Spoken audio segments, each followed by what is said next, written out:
Hello, 8th graders. Today we are going to start talking about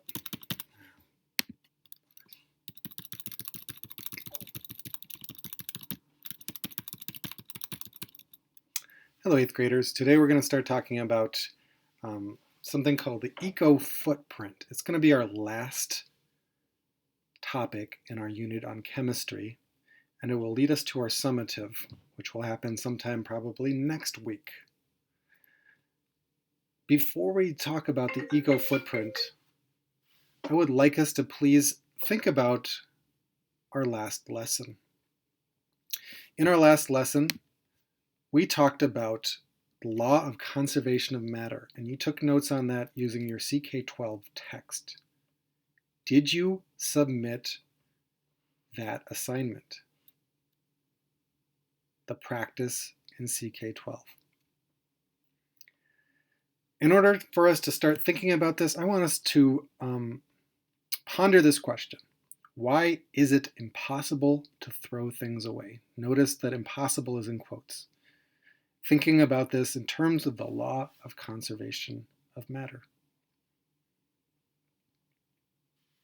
Well, according to our law of conservation of matter, matter cannot be created or destroyed. If trash is matter, then it cannot be created or destroyed. It can only be changed.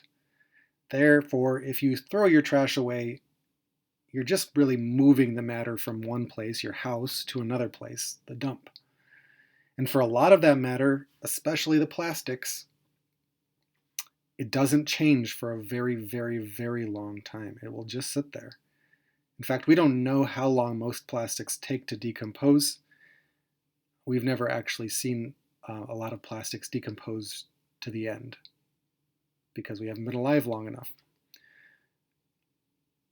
With that said, what does this law mean? Remember, a law is kind of like a rule in science. It's a rule because there is so much evidence to back it up that it would be really hard to disprove.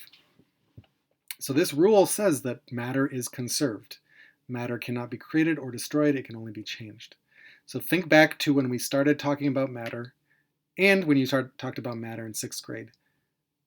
Matter is composed at its most basic level of atoms. Atoms are the smallest pieces of matter. And there are different types of atoms. We call these different types of atoms elements. Hydrogen is an element. Oxygen is an element. Potassium is an element. Phosphorus. We represent these elements on this thing called the periodic table of elements. I had you think about these elements in terms of Legos. If you've ever played with Legos, they're the building blocks that fit together in all sorts of ways, but universally, you can take any Lego piece and just about fit it with any other Lego piece. And you can build almost anything out of these things.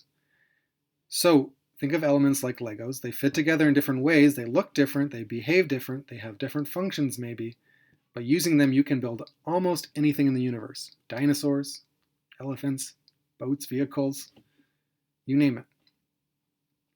When these things are destroyed, or when we think they're destroyed, those atoms are actually not destroyed. They just go someplace else, according to our law of conservation of matter. So for example, when the elephant dies, it decomposes. The atoms that make up that elephant go into the ground, they go into the air, they become other things, but they don't disappear. And we know this, we've tested it, it is a law. So bringing it down to the atomic level, the level of atoms, we can represent this law of conservation of mass in a graphic way. And here's an example. You see on the right side of this arrow in the middle, the pointer, which represents a chemical change happening, we see 6 circles, 2 red ones, 4 white ones.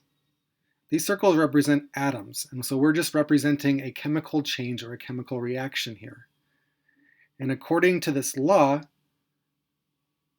even if these atoms change from what they are chemically into something entirely different, in this case H2O, which is water, even if they change chemically, there should still be the same number of atoms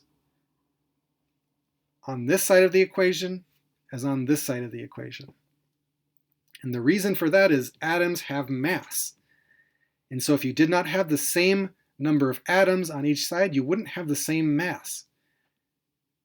And then we could say that conservation of mass had not occurred, and that's just not what happens in the universe, according to our observations.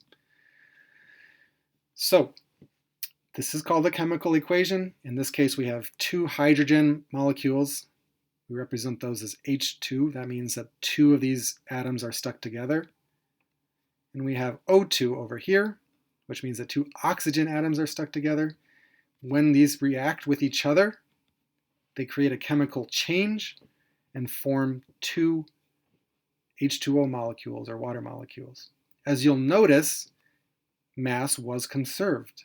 We have 1, 2, 3, 4 hydrogen atoms on this side of the equation, and if we go to this side, we have 1, 2, 3, 4 white circles or hydrogen atoms. Same with oxygen atoms. On the left side, we have 1, 2 big red circles or oxygen atoms. On the right side of this arrow, we have 1, 2 red circles or oxygen atoms. So here are your vocabulary words for this particular topic. If you have not already written them down in your notebook, please do that. Chemical equation is just the way that we represent a chemical reaction or change, and that change is represented by an arrow. And so it will look like an equation, right? Kind of like a math equation. You have a plus sign there, meaning you add these things together and they create this thing. And so on the left side, you call these things on the left side that go into the reaction, we call them reactants. And the things that come out of this reaction are called products.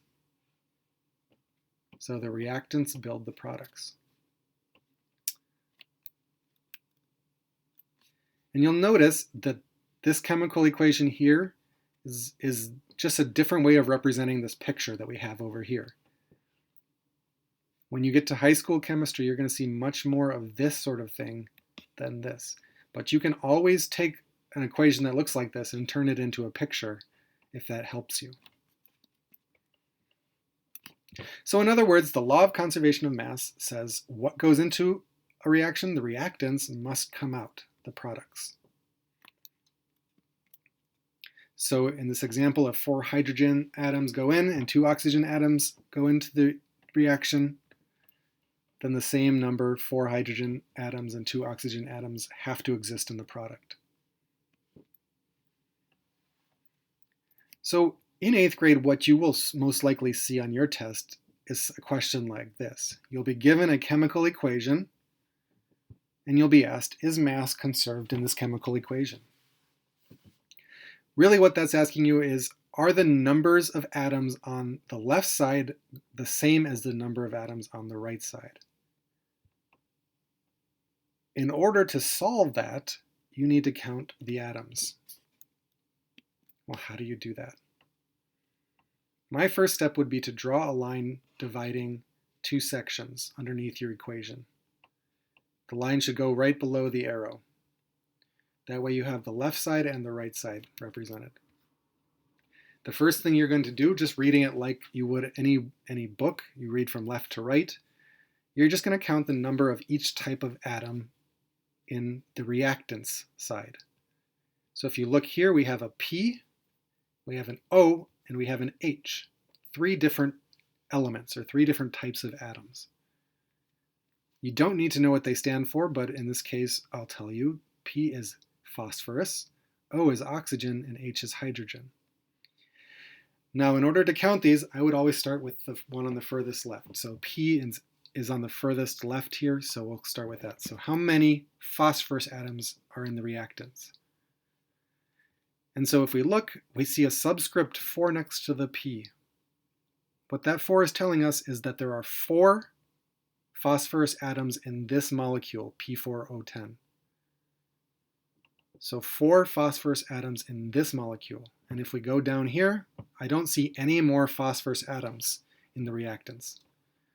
So I know that there are only 4 phosphorus atoms altogether. Our next element is oxygen.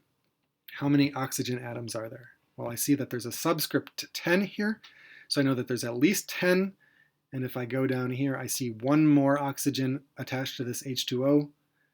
So I know in total there are 10 plus 1, 11 oxygen atoms. And then finally, hydrogen, I can see there's a 2 subscript, so I know that the 2 goes with the H, so there are 2 hydrogen atoms. So next we need to figure out, are these numbers the same as what's over in the product side? So first, how many phosphorus atoms are in the products? If I count, and I look at our molecule here, I see H3PO4. I see that there's no subscript next to the P. So I can see that there is only 1 atom of phosphorus on this side. Already I can see that this does not match up with our reactants. Well, how about the oxygen and the hydrogen? I see that there's a 4 next to the oxygen, so I know that there are 4 oxygens, and I see that there's a 3 subscript next to the H, or hydrogen, so I know there are 3 hydrogens.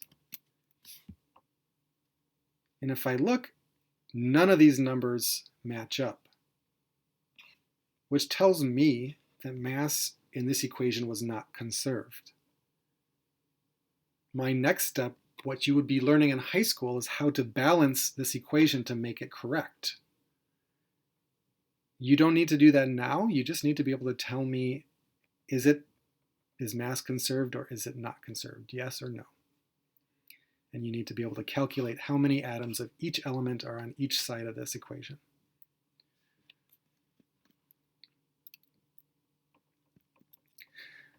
So we'll do one more example together here. Is mass conserved in this chemical equation? Don't worry about these black lines, they don't mean anything. So I can see this equation, Fe plus O2 yields Fe2O3. So the first thing I need to do is go to the left side. On that side I have Fe, which is iron. How many of these atoms do I have? Well, I don't see any subscript, so I know that that just means there's 1 atom here. And I don't see any more iron on this side of the equation in our reactants. I do see an oxygen, and I see a 2 subscript, meaning there are 2 oxygens here. And so I can say that there are 1 iron atom and 2 oxygen atoms. If I go to the other side, I can see that the 2 describes how many iron atoms there are, and the 3 describes how many oxygen atoms. And so what I notice is that these do not match, and therefore mass has not been conserved in this chemical equation.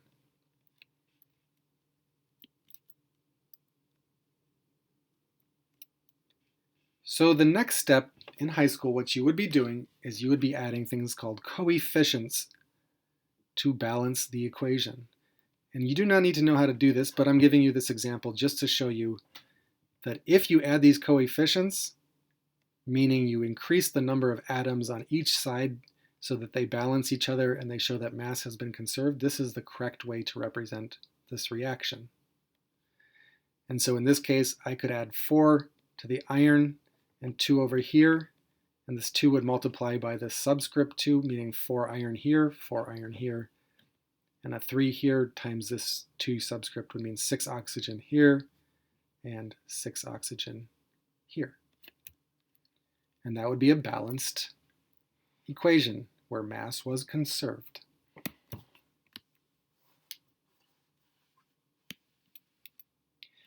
Today, your new material will be talking about what is your eco-footprint. An eco-footprint is a measure of amount of land, water, and other natural resources we need to provide everything we use in life, especially carbon emissions. And so today you're going to calculate your own eco-footprint or your impact on the world. If everybody in the world, according to this table, lived like us in the US, used the same amount of stuff, ate the same amount of meat, threw away the same amount of garbage, we would need 5 Earths to sustain that sort of living. Fortunately for us, most people don't live the quality of life that we live. And that means they use less stuff, they throw out less stuff. So if you look at a country like India, if we all lived like the average Indian, we wouldn't even need one whole earth to sustain us. Today you are going to be calculating your own eco footprint using an eco footprint calculator in Schoology. What you're going to do is click on the discussion icon, click on the link to the eco footprint calculator, follow the directions there, calculate your footprint, set goals. Once you have goals set, please take those goals and submit them in the discussion portion of this. When you're done with that, you're going to watch 3 short videos. They're all 7 to 10 minutes, I believe, taking down notes in a worksheet as you go. You're going to submit that worksheet to Schoology. This should probably take you about 20 minutes. The second step should maybe take you 25, 30 minutes. And the quiz for week 11, just covering what we've talked about this week, should maybe take you 10 minutes. So altogether, about an hour. When you are done, make sure that you have turned in your work. Quarter 2 is a fresh start for us. I want us all to be successful.